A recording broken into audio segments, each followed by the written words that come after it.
Ukraina akhirnya menyerah, Presiden Zelensky akan penuhi tuntutan Rusia.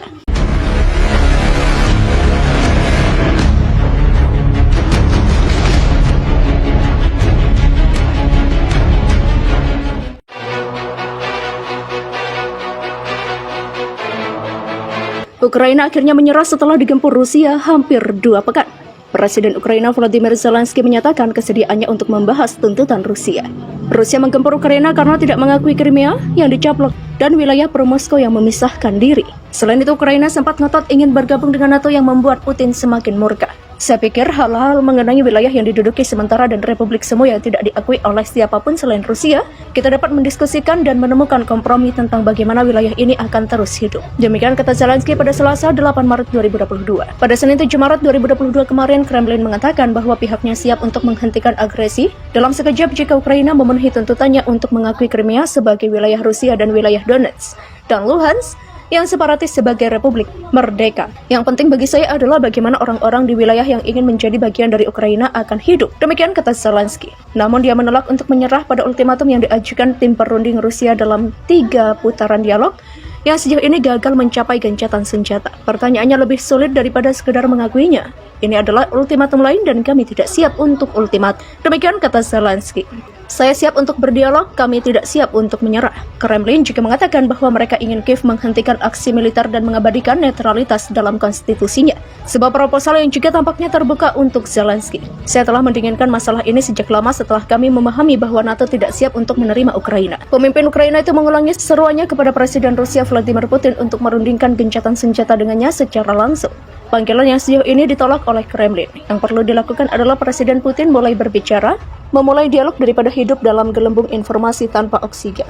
Rusia melancarkan operasi militer untuk mendemilitarisasi Ukraina pada 24 Februari setelah permintaan resmi bantuan dari Sekutu Donbas yang menghadapi peningkatan serangan penembakan, penembak jitu dan sabotase oleh pasukan Ukraina selama berminggu-minggu. Operasi tersebut termasuk pemusatan serangan ke lapangan terbang militer Ukraina untuk memastikan keunggulan udara Rusia.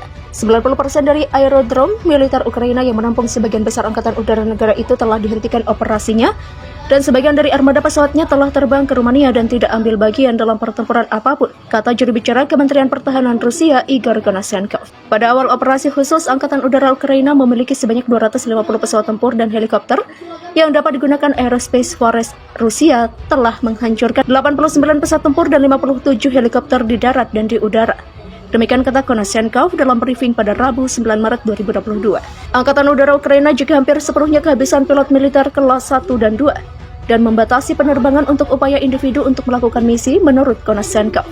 Rusia telah menghancurkan 81 stasiun radar dari pasukan pertahanan udara Ukraina, menyebabkan hilangnya kontrol medan perang dan penurunan dramatis dalam kemampuan pertahanan udara negara itu, yang telah dikurangi menjadi hanya kemampuan lokal untuk melawan. Juru bicara Kementerian Pertahanan menambahkan, pasukan Rusia telah menghancurkan total 2.786 buah infrastruktur militer Ukraina sejak awal operasi, kata Konashenkov. Sebanyak 49 fasilitas, diantaranya 2 titik komando dan kontrol, 6 sistem pertahanan udara, 4 gudang amunisi dan bahan bakar, dan 37 area konsentrasi peralatan militer diluncurkan dalam operasi hari Rabu. Juru bicara Kementerian Pertahanan mengatakan kerugian Ukraina termasuk 953 tank dan kendaraan lapis baja lainnya, 101 sistem artileri roket, 351 buah sistem artileri dan mortir, 718 kendaraan militer dan 93 drone. Dia juga menunjukkan bahwa 137 sistem pertahanan udara S-125, S-300 dan Buk M1 Ukraina telah dihancurkan. Dengan kerugian ini mencakup lebih dari 90% sistem pertahanan udara Ukraina. Konashenkov juga telah melaporkan dukungan berkelanjutan NATO untuk Ukraina dengan mengatakan pesawat pengintai aliansi melakukan penerbangan 24 jam di atas wilayah udara Polandia untuk melihat ke wilayah udara Ukraina dan menyampaikan informasi ini kepada pimpinan militer Ukraina. Kepemimpinan Angkatan Bersenjata Ukraina sedang mencoba untuk menutup kurangnya informasi tentang situasi di langit dengan memperoleh data dari pos komando di Vinnytsia, Ukraina Barat Tengah, dari pesawat E-3A dari sistem AWAC NATO. Demikian kata petugas itu. Mengomentari situasi di lapangan, Konashenkov mengatakan pasukan Republik Rakyat Donetsk telah maju 4 km dan menguasai pemukiman Signalnoy, Taramchuk, Yelenovka, dan Trudov.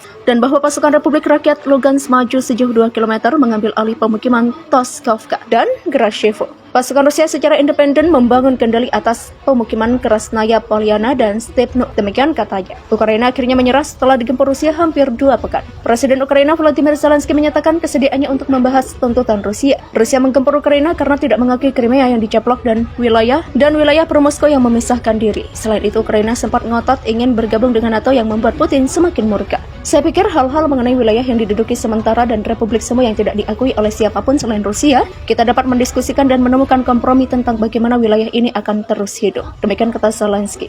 Pada Senin 7 Maret 2022 kemarin, Kremlin mengatakan bahwa pihaknya siap untuk menghentikan agresi dalam sekejap jika Ukraina memenuhi tuntutannya untuk mengakui Crimea sebagai wilayah Rusia dan wilayah Donetsk dan Luhansk yang separatis sebagai republik merdeka. Yang penting bagi saya adalah bagaimana orang-orang di wilayah yang ingin menjadi bagian dari Ukraina akan hidup. Demikian kata Zelensky. Namun dia menolak untuk menyerah pada ultimatum yang diajukan tim perunding Rusia dalam 3 putaran dialog yang sejauh ini gagal mencapai gencatan senjata. Pertanyaannya lebih sulit daripada sekedar mengakuinya. Ini adalah ultimatum lain dan kami tidak siap untuk ultimatum. Demikian kata Zelensky. Saya siap untuk berdialog, kami tidak siap untuk menyerah. Kremlin juga mengatakan bahwa mereka ingin Kiev menghentikan aksi militer dan mengabadikan netralitas dalam konstitusinya.